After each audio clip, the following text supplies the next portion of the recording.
Quick, who gets your property when you die? It depends.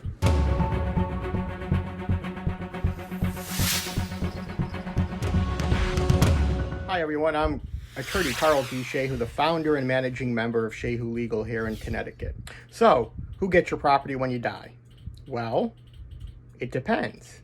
What does it depend on? It depends on whether your property is probate or non-probate.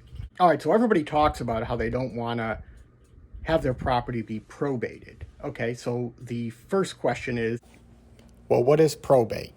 Probate is a formal court process that appoints an executor or administrator who will manage the estate and distribute the assets to its intended beneficiaries according to a will or state law. In essence, probate means court involvement. Well, probate property is property that's transferred to the heirs by the probate court. How does property become probate property? Well, there are two ways. You can execute a will and allow the property to pass according to the terms of that will, or you can do nothing and allow the property to pass to your heirs according to the laws of intestacy. And they're a little bit different in every state, and we'll cover intestacy at some point in future videos. Think of intestacy as, who cares? Your property is going to go somewhere. You might not know where it's going to go, but someone will get it, and you're okay with that. The judge, who is an elected official here in Connecticut, he's a politician, will pick who is going to be in charge of managing your estate. Now, in a lot of cases, the judge happens to pick a spouse or a child, but not always, and he doesn't have to. Now, the law in Connecticut gives the judge of probate full discretion to appoint anyone to manage that estate, including a non-relative, a bank, and it can even be an estate management company, a company that specializes in managing estates for people. Now, why does it matter who the personal representative is? Because that person has authority, in some cases, to decide who gets certain pieces of property. Now, a little bit better than intestacy is property passing according to a will. Now, you might be thinking to yourself, wait a second, you said that a will is a type of probate property, and I signed a will because I don't want to go through the probate system. Well, tough luck, because a will is an election for you to go through the probate system. If you have drafted a will, you have guaranteed that your heirs will have some contact with the probate court in the future. So what's the point then? Why draft a will?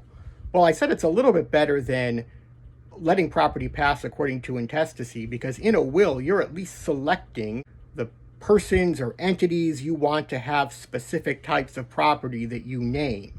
So at least you have some oversight as to what happens to your property.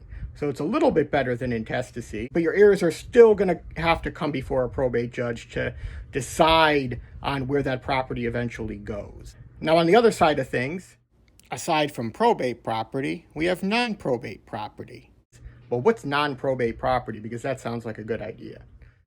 Non-probate property includes assets that have been transferred during a person's lifetime or assets transferred at death according to some type of survivorship mechanism. Basically, non-probate property is property that passes automatically upon a person's death to a person or a legal entity that person has picked before they die. Okay, so what are some examples of non-probate property? We've got joint bank accounts, payment on death accounts, retirement accounts like your IRA, we've got trusts, and we've got some methods of holding title to real property. Here in Connecticut, that would be known as a joint tenancy with a right of survivorship. And that language is crucial, right of survivorship, because if it doesn't appear, some courts have said that property will fall into the probate scheme. So by you not including that language, you have made a deliberate choice that property is meant to be treated as a different type of property, known as a tenancy in common. So it's important that your lawyer knows what he's doing when he's drafting your real estate title documents as well. The answer to the question, who gets your property when you die, is it depends. Well, what does it depend on? It depends on the type of property that you wish to pass on to your heirs, and whether that property is probate or non-probate property.